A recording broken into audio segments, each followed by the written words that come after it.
प्रतियोगी परीक्षा की तैयारी कर रहे मेरे दोस्तों, आज हम शुरू कर रहे हैं गणित का टॉपिक जिसका कि नाम है औसत। तो क्लास शुरू करने से पहले एक छोटी सी request, please subscribe my channel yes competition. औसत के क्वेश्चन करने के लिए हमें दो मोस्ट इम्पॉर्टेंट सूत्र याद रखने पड़ेंगे। पहला सूत्र है औसत। किसी भी चीज़ का औसत किस सूत्र से निकालते हैं? औसत बराबर पदों का योग बटे पदों की संख्या। अब इसी पहले से दूसरा सूत्र बन जाता है कि अगर हमें योग निकालना है तो हम लिखेंगे योग बराबर, तब क्या होगा, इसका तिरछा गुणा हो जाएगा औसत गुणित पदों की संख्या। इन्हीं दो फार्मूले पर आपके सभी क्वेश्चन कंप्लीट होंगे। पहला क्वेश्चन आपका लिखा है कि 10 संख्याओं का औसत 29 है। 10 संख्याओं का औसत कितना है? 29। आगे कह रहा है यदि प्रत्येक संख्या में 3 की कमी की जाती है तो नया औसत क्या होगा? तो आप लिखेंगे नया औसत बराबर,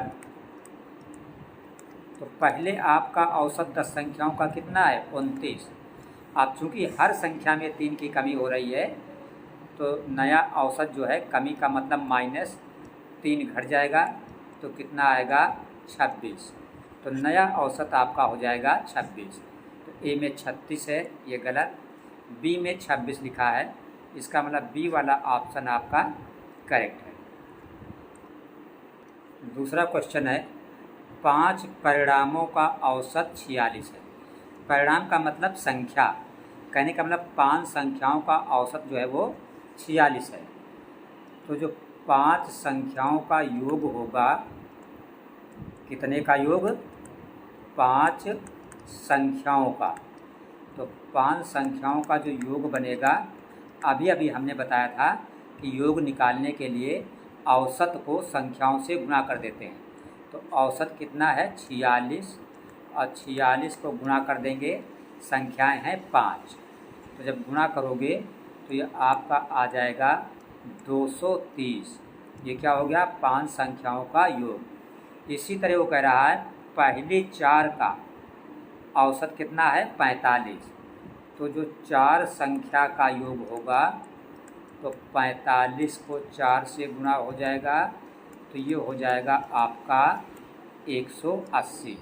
अब 5 संख्या का योग 230, 4 संख्या का योग 180, तो पाँचवा परिणाम मतलब 5वीं संख्या, तो जो आपकी 5वीं संख्या होगी वो 5 संख्याओं का योग 230 है, इससे घटा दो 4 संख्याओं का योग जो 180 है। तो 230 से 180 घटाओगे तो बचेगा 50। इसका मतलब जो आपकी 5वीं संख्या है वो कितना है? 50 है। तो यहाँ डी में 50 लिखा है, तो आपका डी वाला ऑप्शन करेक्ट है। देखिए तीसरा सवाल कह रहा है कि 7 क्रमिक संख्याओं का औसत 20 है। इन संख्याओं में सबसे बड़ी संख्या ज्ञात करनी है। तो औसत कितना है? 20। तो आप सूत्र जानते हो कि जो औसत का सूत्र होता है ये किसके बराबर होता है? संख्याओं का योग और बटे नीचे क्या होता है? कुल संख्याएं। ठीक है। तो औसत, देखिए औसत लिखा है हमारा कितना है? 20 की जगह पर, बराबर संख्याओं का योग। तो संख्याएं कितनी हैं? 7। और कैसी हैं? क्रमिक। क्रमिक का मतलब एक के बाद एक, जैसे 1 2 3 4 5 इस तरह। तो पहली हमने मान ली x, तो दूसरी हो गई x+1, तीसरी हो गई x+2, चौथी हो गई x+3, पाँचवीं हो गई x+4, छठी हो गई x+5 और सातवीं हो गई x+6। 7 हो गई। ऊपर क्या होता है? संख्याओं का योग, मतलब सब में क्या लग जाएगा? प्लस लग जाएगा। योग का मतलब प्लस। और बटे कुल संख्याएं, तो कुल संख्याएं आपकी कितनी हैं 7। तो 20 से 7 को तिरछा गुणा हो जाएगा, तो 20 सत्ते 140, ये बराबर लगा देंगे। अब आप देखिए यहाँ पे कि x कितने हैं, 1 2 3 4 5 6 7, x 7 है, तो ये हुआ 7x प्लस, अब ये देखो 1 2 3 3 6 4 10 5 15 6 21, तो यहाँ पे हो गया 21। अब ये 21 इधर जाएगा तो माइनस हो जाएगा, तो 140, 21 को इधर ले आइए, तो -21 बराबर इधर क्या बचा 7x। तो 140 से अगर आप 21 घटा दें तो बचेगा आपका 119 बराबर 7x। तो 7 हटेगा तो कहाँ जाएगा 119 के नीचे, तो आपका x बराबर आ जाएगा 119/7। तो 119 को 7 से अगर आप भाग कर देंगे तो ये आएगा 7 एकम 7 4 11 7 सते 49, x बराबर आपका आ गया 17। और आपसे पूछ रहा था कौन संख्या, सबसे बड़ी संख्या। तो देखिए जो बड़ी संख्या सबसे है x से शुरू है, तो सबसे बड़ी क्या है x + 6, x निकला है आपका 17। तो 17 में अगर ये 6 जोड़ दोगे तो 17 और 6 कितना हो जाएगा 23, इसका मतलब बड़ी संख्या क्या है 23। तो यहाँ पे 25 है, ये गलत है, ए वाला 24 ये भी गलत, सी में लिखा है 23, इसका मतलब सी वाला विकल्प आपका सही है। क्वेश्चन नंबर 4 आपका है, लिखा है 60 से 80 के बीच की सभी अभाज्य। अभाज्य ऐसी संख्या को कहते हैं जो संख्या सिर्फ अपने आप से विभाजित हो, अपने आप से कटे, जैसे 2 हुआ, 3 5 7 11, ये क्या है अभाज्य, क्योंकि ये सिर्फ अपने आप से कटते हैं। तो 60 से 80 के बीच सभी अभाज्य संख्याओं का औसत निकालना है। आपको सूत्र पता है कि औसत जो है ये बराबर होता है योग बटे कुल संख्या। तो योग में हम क्या लिखेंगे, जो संख्याएं हैं वो कैसी हैं 60 से 80 के बीच और कैसे हैं अभाज्य। तो 60 के आगे क्या होता है 61, ये अभाज्य है, प्लस 62 छूट जाएगा, 63 छूट जाएगा क्योंकि 63 3 से कट जाता है, 64 छूट जाएगा, 65 66, फिर आगे 67, ये क्या है अभाज्य, क्योंकि 67 सिर्फ 67 से कटता है, 68 69 70 71, फिर अगली संख्या आएगी 71, 71 भी सिर्फ 71 से ही कटती है, इसलिए यह भाज्य है।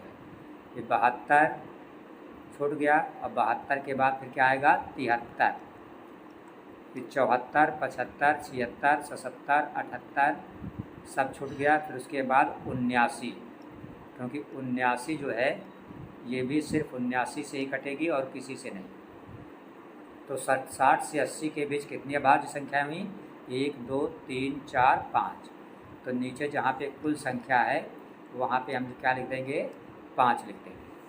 तो ये बराबर, अब योग 61 67 71 73 79 को जोड़ना है। तो 1 में 7 जोड़ दो 8, 8 1 9, 9 3 12 और 12 9 21, 21 का हुआ 1, 2 आया 6 2 8, 8 6 14, 14 7 21, 21 7 28, 28 7 35। तो ये जोड़ सब हो गया 35 बटे नीचे संख्याएं कितनी थीं 5, तो भाग कर दिया, 5 सते 35, 5 का 1 में भाग नहीं जाएगा तो 0, 0.1 पे 0 आएगा 10, तो 5 दूना 10, तो आंसर हो जाएगा 70.2। तो ये ए में 70.2 लिखा है, तो ये ए वाला ऑप्शन आपका करेक्ट है।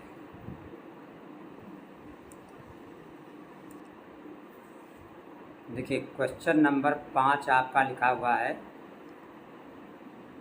क्वेश्चन नंबर 5 आपका है 13 परिणामों का औसत 68 है।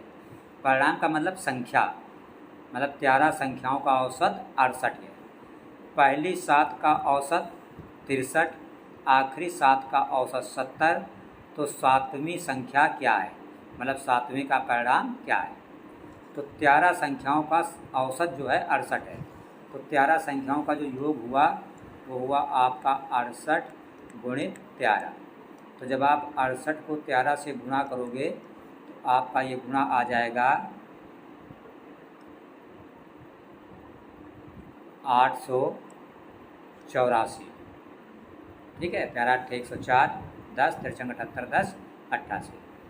फिर लिखा है पहली 7 का औसत 63, तो पहली 7 का योग जो हो जाएगा वो 63 गुणित 7, इसका मतलब 7 3 21, 7 6 441।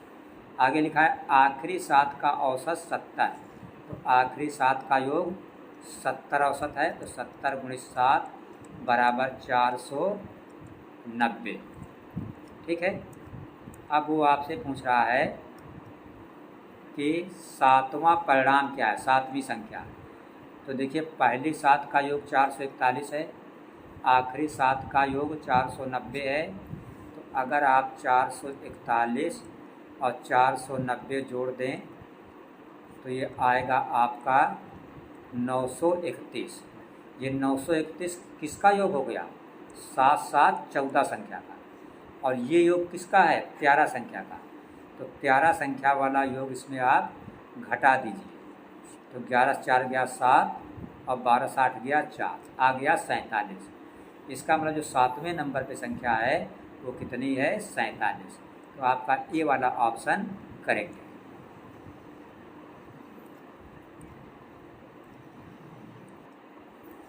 देखिए क्वेश्चन नंबर 6 आपका है, लिखा है 4 खिलाड़ियों की औसत उम्र 18.5 है। तो इन 4 का जो योग होगा, 4 खिलाड़ियों की उम्र का 4 का योग, मतलब 4 खिलाड़ियों की उम्र का योग, तो ये हो जाएगा 18.5 को 4 से आप कर देंगे गुणा, तो ये हो जाएगा 4 पंचे 20 0 2, 4 8 32 2 34 के 4 आंसर 3, 4 एकम 4 3 7 74। तो 4 खिलाड़ियों की उम्र का योग कितना हो गया, 74 वर्ष। ठीक है, आगे कह रहा अगर कोच की उम्र भी इसमें शामिल की जाए तो औसत उम्र 20% बढ़ जाती है। अगर हम मान लें कि जो कोच है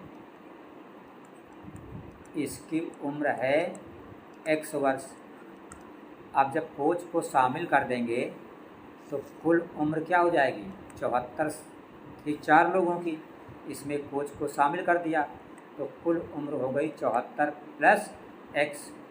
और कह रहा अगर कोच की उम्र शामिल की जाए तो औसत उम्र 20% बढ़ जाती है। इधर का जो योग होगा, योग क्या होता है, औसत गुणित कुल संख्याएं।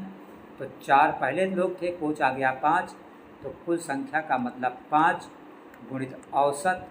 औसत कह रहा है वो 20% बढ़ जाता है। तो पहले औसत कितना था, 18.5 था, अब 20% बढ़ गया, तो परसेंट का मतलब 100 पर, तो 100 पर 20 बढ़ा तो 120 और बटे नीचे 100, यानी पुराने औसत को 120 बटे 100 कर दिया, तो ये निकल आया क्या हमारा नया औसत।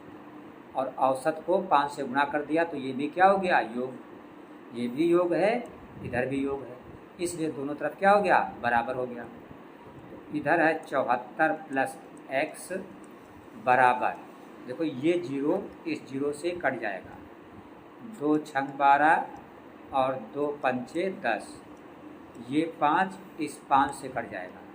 18.5 का अगर आप 6 में गुणा करें तो 6 पंचे 30 का 0 कैरी 3, 6 8 48 3 51 का 1 कैरी 5, 6 कम 6 5 11। तो 74 प्लस x बराबर आ गया आपका 111। इस चीज़ को फिर से समझ लीजिए।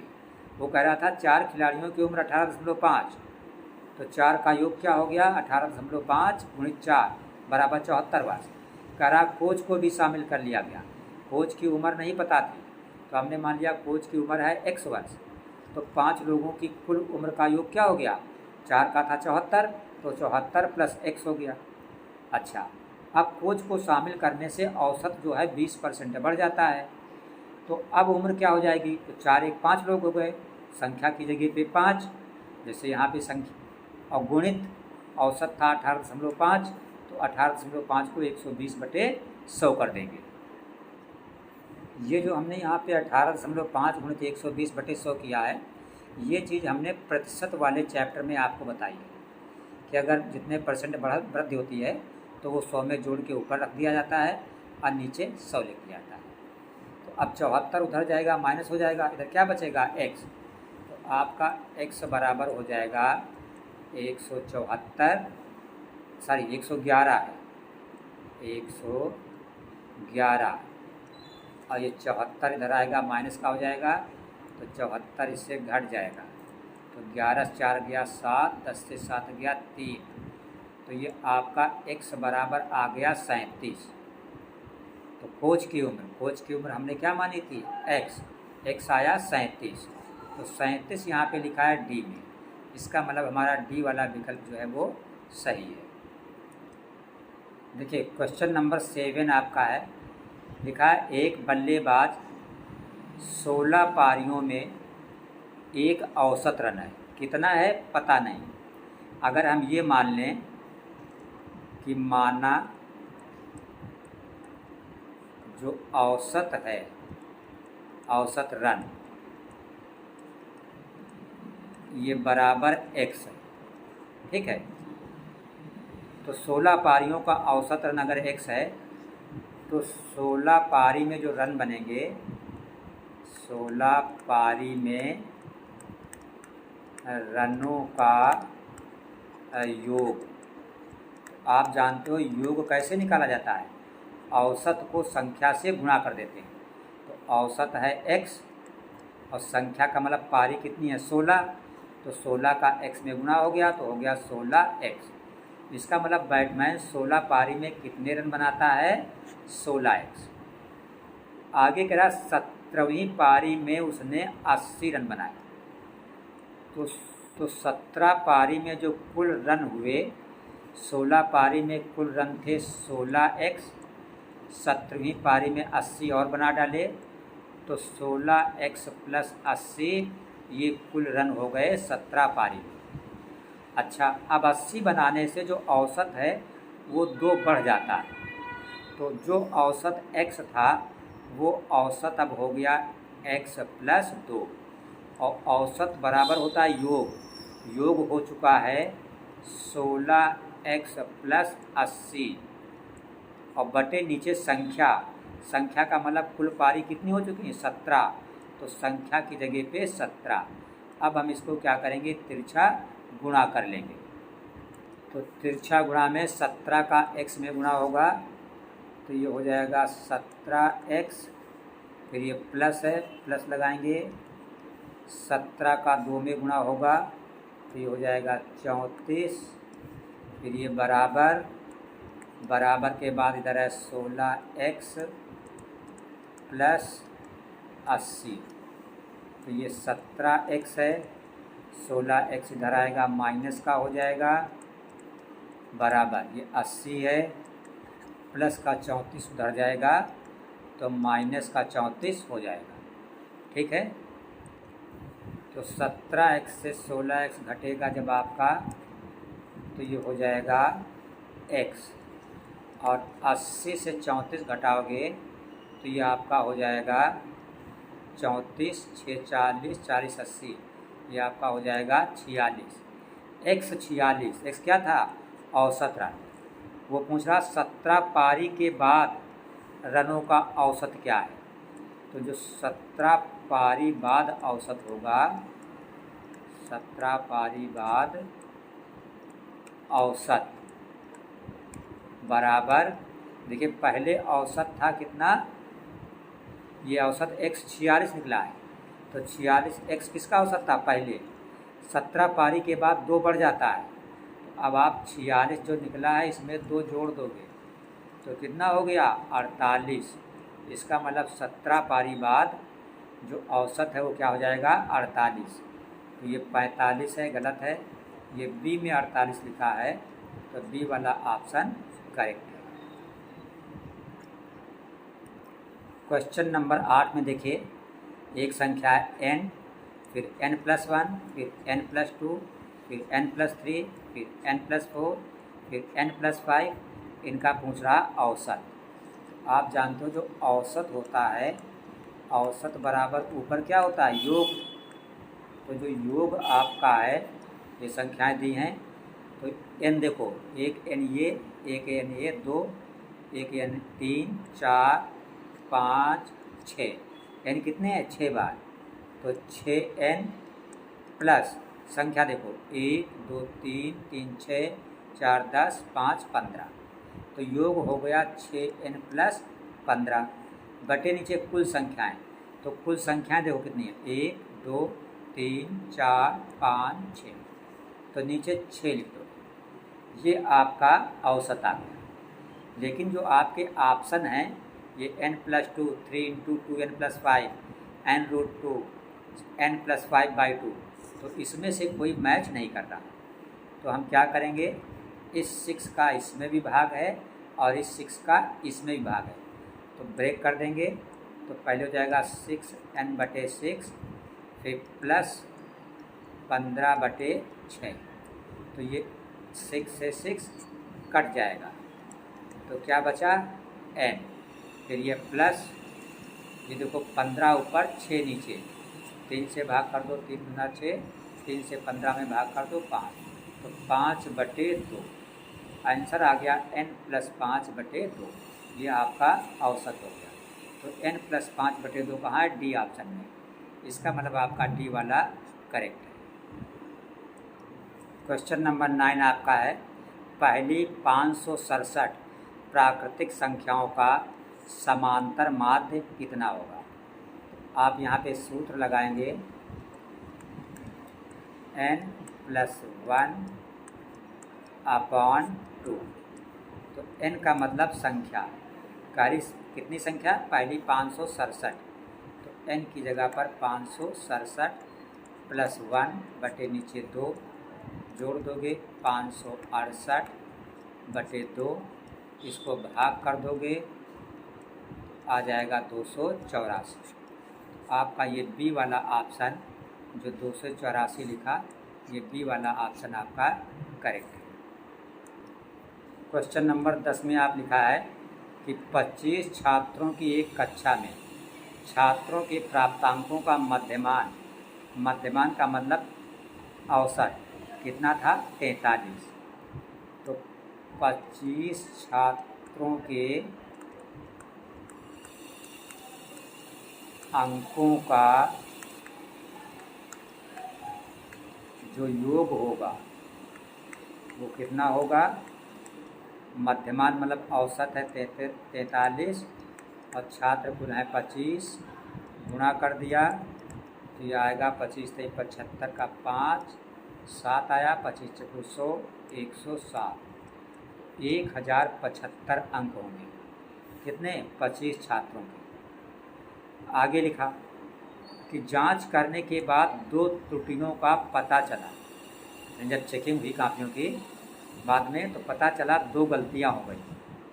कौन कौन सी, जिनको शुद्ध करने के बाद एक छात्र के 35 अंक बढ़ गए तथा एक छात्र के 10 अंक कम हो गए, तो शुद्ध मध्यमान ज्ञात करें। इसका मतलब ये जो अंक मिले ये शुद्ध नहीं है, गलत वाले हैं।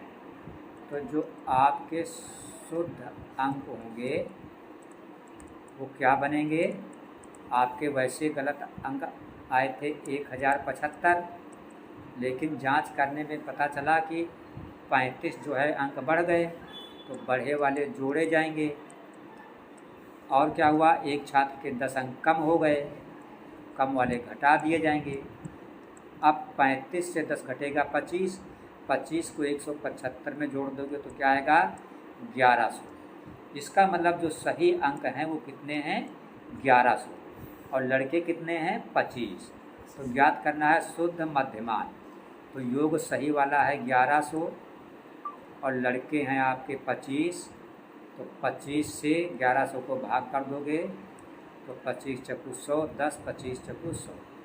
तो सही औसत जो है कितना आएगा 44। तो यहाँ पे ऑप्शन नीचे छूट गया है। ऑप्शन एक था 41, एक था 42, एक था 43 और एक था 44। तो जो डी वाला 44 है ये आपका इस क्वेश्चन का करेक्ट आंसर होगा।